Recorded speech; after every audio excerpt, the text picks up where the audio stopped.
gustong matutong magkalas nito, ito. Panoorin nyo ito. Una, ito. Guhitan mo lang. Tapos, ito, napagsit ka lang. Hawakan mo yung taba o yung tiga. Binutin nyo lang. Yan. Pangalawa ito. Diba, yung dyan. Iyo dyan, ganun mo lang. Iwalay mo yung lomo. Isang tayo ng lomo. Tapos, tabasin mo dito.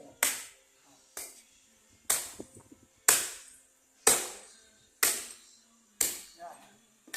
Tapos, putulin mo dyan. Hindi pa sa baliw. Yan. Ito may ibang version ito. Itong version din ito.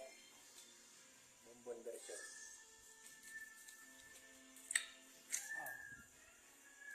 Ano mo lang yung pagkadugtungan niya, ang bilis yan. Tapos itong pagkakaiba ng ibang papadaan, malaman niya.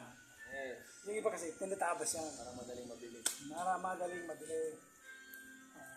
Kaya yung gusto mag-butcher dyan, panurin mo pala yung araw-araw namin na kalas. Yan o, kahit isang kamay mo lang. Isang kamay mo lang. Ano lang ano.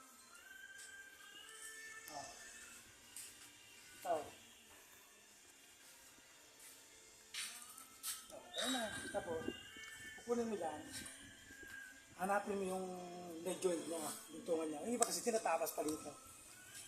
Diskarte naman yan. Ito. Pag nahanap mo na yun, yun o. Susukin mo lang. Ito na.